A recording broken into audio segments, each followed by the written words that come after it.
अस्सलाम वालेकुम जी। I hope you are doing good. This is advocate Usman Abid and you are watching the law session. कल हमने एक सिविल केस में जो जजमेंट दी जाती है उसको डिस्कस किया था कि उसको एक सिविल केस में जजमेंट को कैसे पढ़ना चाहिए, उसको कैसे समझा जाए। आज की इस वीडियो में हम एक क्रिमिनल केस की जजमेंट को डिस्कस करेंगे कि एक क्रिमिनल केस में जो जजमेंट दी जाती है उसको कैसे पढ़ते हैं, उसको कैसे समझते हैं। सो अब स्क्रीन से मैं ऑफ हो रहा हूँ और वो जजमेंट आपके सामने आ जाएगी। अब हमारे सामने ये एक क्रिमिनल केस की जो कि डिसाइडेड केस है उसकी जजमेंट आ गई है। सबसे पहले ऑब्वियसली कोर्ट का नाम होता है, उसके बाद ये session case number session trial था, उसके बाद सेशन ट्रायल नंबर होगा, फिर डेट ऑफ डिसीजन जिस डेट पे डिसाइड किया गया इस केस को वो लिखी जाती है, फिर केस का title state versus, state means रियासत, वर्सेस मींस ये एक्यूज़ उमर दराज साहब। इस केस में एक ही एक्यूज़ है उमर दराज, अगर ज़्यादा होंगे तो उन सब के नाम लिखे जाएंगे। फिर एफ़आईआर की डिटेल्स दिए जाती हैं कि केस एफ़आईआर नंबर, कि एफ़आईआर का नंबर ये है, स्टेट को हुई, और इसमें ऑफेंसेस कौन कौन से थे। जैसे कि इस केस में 376 और 511 यानी अटैम्प्ट टू रेप का केस था। फिर पुलिस स्टेशन का नाम लिखा जाता है जिस पुलिस स्टेशन में वो एफ़आईआर रजिस्टर हुई। उसके बाद नेक्स्ट जो प्रेजेंट होते हैं, फॉर इंस्टेंस एक्यूज़ प्रेजेंट है, जो काउंसल प्रेजेंट है, उनके नाम होते हैं। फिर यहाँ से जब जजमेंट स्टार्ट होती है तो सबसे पहले ऑब्वियसली केस के फैक्ट्स लिखे जाते हैं कि हुआ क्या था इस केस में। अब जैसे कि इस केस में subject noted case was registered on the written application exhibit PA of Sumaira Bibi, daughter of so and so, in which she alleged that on 30/12/2013 about 5:45 AM, यानी मॉर्निंग का वकूआ है ये, in the morning she was in the area of Chak number so and so within the territorial jurisdiction of PS Sadar Mia Channu when she came out of her house for given fodder to cattle, where accused Umar Draz forcibly caught hold her from her backside, tried to take her at the Dera of Irshad Rai and attempted to commit rape with her। ये allegation है। On hearing so and so witnesses आ गए। तो ये जो FIR की पूरी story होती है वो यहाँ पे मेंशन कर दी जाती है। ऑब्वियसली सबसे पहले फैक्ट्स लिखने हैं तो एफ़आईआर की स्टोरी यहाँ पे लिख दी जाती है। इसके बाद क्या होता है, फिर आगे बताया जा रहा है इन्वेस्टिगेशन से रिलेटेड। पैराग्राफ नंबर 2 में, after registration of case the investigation was carried out, resultantly the prosecution sent the above mention accused to face trial. और ये फिर नेक्स्ट पैराग्राफ में आ गया कि चार्ज किस डेट को फ्रेम हुआ। अब चार्ज फ्रेम का आपको पता ही होगा कि चार्ज फ्रेम का मतलब ये होता है कि क्यों से ये पूछा जाता है कि आप पे ये एलिगेशन है, आप इसको एडमिट करते हो या डिनाई करते हो। सो यहाँ पे इस एक्यूज़ ने, the accused was formally charge sheeted for offence so and so by my learned predecessor vide dated 19/4/14 को इसको इस पे चार्ज फ्रेम हुआ। But the accused denied the charge and pleaded trial, therefore prosecution was invited to produce evidence। so पहले facts आ गए, उसके बाद इन्वेस्टिगेशन का, फिर नेक्स्ट इसमें यहाँ पे बता दिया गया कि चार्ज किस डेट को फ्रेम हुआ और उसने डिनाई किया था चार्ज से। अब उसके बाद ये बताया जाता है कि अब जो भी एविडेंस प्रोड्यूस की गई है प्रोसिक्यूशन साइड से, अब burden of proof criminal case में हमेशा प्रोसिक्यूशन पे होता है। तो यहाँ पे अब सारे जितने भी 1 2 3 4 जितने भी विटनेसेस 5 6 होते हैं, फिर उनकी एविडेंस के बारे में लिखा जाता है कि कौन कौन सा विटनेस आया और उसने शॉर्ट वर्जन उनके लिखे जाते हैं। जैसे इसमें एस PW1 मुसम्मद सुमैरा बीबी यही कंप्लेनेंट थी, इन्होंने कोर्ट में अपीयर हुई हैं। फिर उसके बाद मोहम्मद इकबाल प्रोसिक्यूशन की तरफ से ये अपीयर हुए हैं। फिर उसके बाद मोहम्मद अज़हर PW3 आया, PW4 मोहम्मद अकरम SI ये IO आया।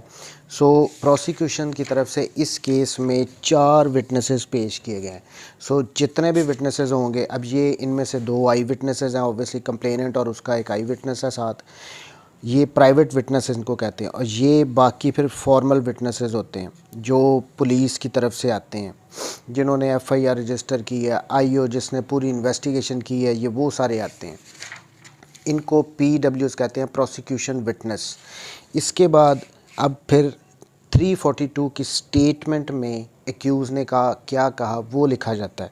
जैसे कि इसमें पैराग्राफ नंबर 5 में लिखा है, after completion of prosecution side the statement of accused person under section 342 CRPC was recorded by putting all evidence produced by the prosecution to him but he controverted the same, pleaded his innocence to the question. अब यहाँ पे ये जब charge frame होता है तब accused से ये पूछा जाता है, ऑब्वियसली चार्ज इन्वेस्टिगेशन के बाद फ्रेम होता है जब चालान आ जाता है, तो एक्यूज से पूछा जाता है कि आपके अगेंस्ट ये एविडेंस आई है, आप इसके बारे में क्या कहते हो जो इन्वेस्टिगेशन में सामने आई है। अगर तो वो ऑब्वियसली कहेगा कि मैं गिल्टी हूँ, अपना जुर्म मान लेगा तो उसको सज़ा हो जाती है, अदरवाइज़ वो कहता है ट्रायल बुलाओ।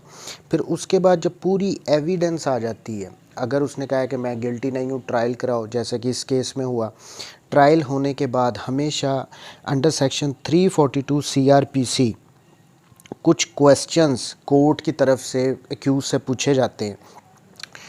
यहाँ पे एविडेंस में क्या क्या एविडेंस उसके अगेंस्ट आई है, हर चीज़ से रिलेटेड उससे क्वेश्चन पूछा जाता है।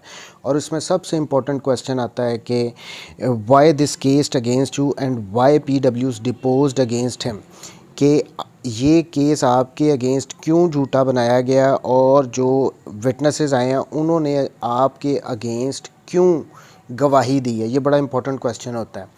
सो ये स्टेटमेंट, इसका जवाब ऑब्वियसली वो जो भी देना चाहे, जैसे इसने इस क्वेश्चन का जवाब यहाँ पे ये दिया है कि I am the employee of Chaudhry Irshad Rai, about 1 month prior to the occurrence the father of the complainant was stealing husk from the dera of said Irshad Rai. I caught him red-handed and get back the stolen husk from him. Due to this grudge, the complainant falsely implicated me in this case. अब ये इसका version आ गया under section 342। इसने ये statement दी है कि जी हमारे ये अक्रंस झूठी है क्योंकि 1 महीना पहले ये जो कंप्लेनेंट थी, इनके फादर ने इरशाद राई, जिसका मैं एम्प्लाई हूँ, उसके डेरे से कुछ वो चारा वगैरह चोरी कर रहा था, तो मैंने इसको पकड़ लिया, तो इस ग्रज में इन्होंने मेरे पे ये झूठी FIR, ये झूठा केस करवाया। ये इसने वर्जन दिया अंडर 342। ये बड़ा इंपॉर्टेंट क्वेश्चन होता है। इसके बाद फिर ये देखा जाता है कि क्या ये अंडर ये 342 में तो सिर्फ सिंपल क्वेश्चंस उससे पूछे जाते हैं और the accused did not opt to. अब ये अगर हम सेक्शन 340 सब सेक्शन 2 CRPC का पढ़ें तो उसमें एक्यूज़ ने बतौर विटनेस आना होता है, हलफ दे के ऑन ओथ उसने अपनी गवाही देनी होती है या कोई और विटनेसेस अगर उसने प्रोड्यूस करने हो। इस केस में the accused did not opt to appear in witness box under section 340 sub section 2 and the learned counsel for the accused close the prosecution evidence. अगर तो देखें यहाँ पे क्रिमिनल केस में, कल हमने सिविल केस में पढ़ा, उसमें दोनों साइड की एविडेंस आती है, बट क्रिमिनल केस में बर्डन ऑफ प्रूफ हमेशा प्रोसिक्यूशन पे होता है और 99% जो एक्यूज्ड होता है उसने वो ना खुद अपीयर होता है विटनेस बॉक्स में, ना कोई वो गवाह लाता है, क्योंकि उसने कुछ भी प्रूव नहीं करना होता, प्रूफ प्रोसिक्यूशन ने करना होता है। एक्यूज़ ने सिर्फ प्रोसिक्यूशन के केस में डेंट डालने होते हैं, उसने कोई डाउट क्रिएट करके वहाँ से बेनिफिट लेना होता है। उसको क्या ज़रूरत है कि वो खुद अपीयर हो जाए, क्रॉस एग्जामन उस पर हो और वो कोई गलत बात कर दे, या वो विटनेस प्रोड्यूस कर ले, उनसे जब जिरा में वो कोई ऐसी बात कर दे जो एक्यूज़ के ख़िलाफ़ हो जाए। सो नॉर्मली यही होता है, जैसे कि इस केस में हुआ कि एक्यूज़ अपीयर नहीं हुआ, ना उसने कोई विटनेस प्रोड्यूस किए। अब आगे जजमेंट में फिर दोनों साइड्स के, अब यहाँ पे जो डिफेंस काउंसिल हैं उनके जितने भी आर्गूमेंट्स हैं वो कोर्ट जजमेंट में प्रोड्यूस करती है। ये अब डिफेंस के आर्गूमेंट्स इस केस में लिखे गए हैं, ठीक है। जैसे कि the learned council defence argued that the prosecution could not prove it's case, the accused facing the trial beyond doubt, rather the prosecution story is negated and falsified by evidence. London Defence Counsel maintained that the instant case of offence under 354 PPC is not made out. So ये सारे फिर judgement में आगे दोनों sides के जो defence होते हैं उनके आर्गूमेंट्स लिखे जाते हैं। अब पहले यहाँ पे पैरा नंबर 7 में डिफेंस के लिखे हैं और पैरा नंबर 8 में प्रोसिक्यूशन साइड के ये आर्गूमेंट्स लिखे हैं। The main arguments of the learned ADPP assisted by the learned counsel of the complainant were that the sole testimony of the victim is sufficient to record the conviction of accused। So ये यहाँ पे इस पैरे में एक prosecution side के सारे arguments लिख दिए। अब आगे नेक्स्ट, अब पैरा 9 में आर्गूमेंट्स हर्ड रिकॉर्ड पेरूज्ड। अब यहाँ से इस जजमेंट का ऑपरेटिव पार्ट शुरू हो रहा है। पहले तो सारा फैक्ट्स लिखे, एविडेंस वगैरह लिखी। अब यहाँ पे पैराग्राफ नंबर 9 में जज साहब ने ये कहा कि मैंने आर्गूमेंट सुन लिए हैं, मैंने पूरा रिकॉर्ड देख लिया है। अब वो आगे अपनी फाइंडिंग देते हैं जिसमें उन्होंने पूरी एविडेंस को उसमें से गो थ्रू होना होता है, FIR, विटनेसेस की एविडेंस।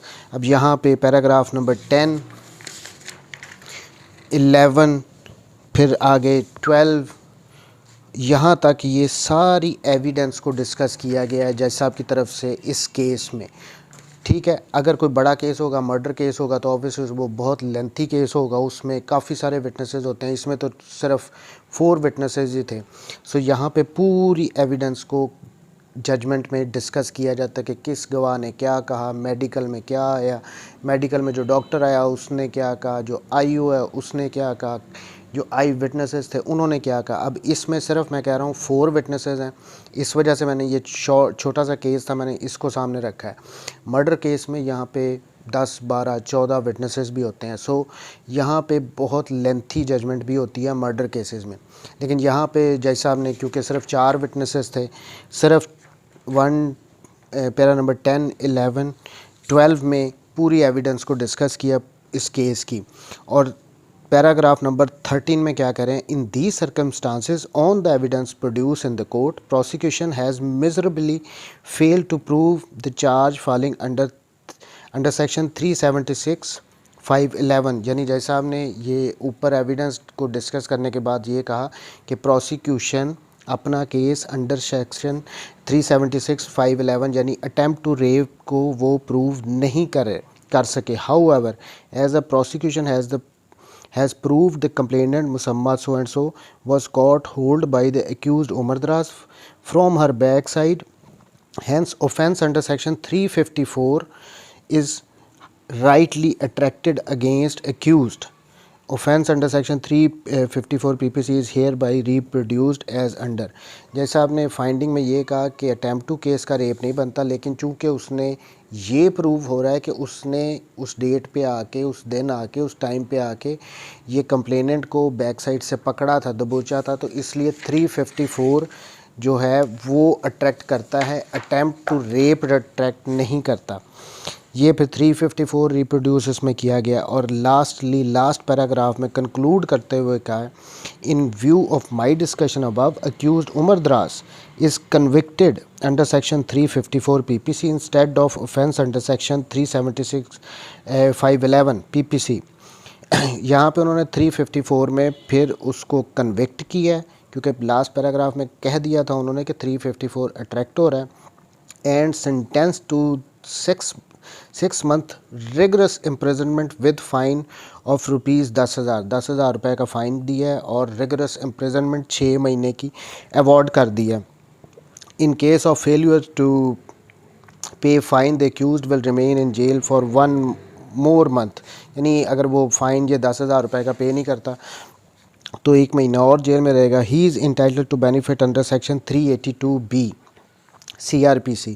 अब ये 382B CRPC ये क्या होता है? मोस्टली क्रिमिनल केसेस में ये बेनिफिट दिया जाता है एक्यूज़ को।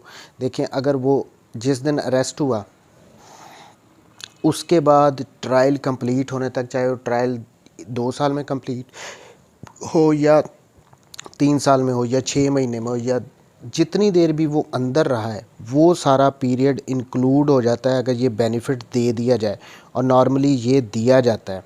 फॉर इंस्टेंस इस केस में अगर 2 साल में ये ट्रायल कंक्लूड हुआ और 2 साल से वो जेल में था, उसको टोटल पनिशमेंट कितनी हो रही है यहाँ पे? 6 महीने की।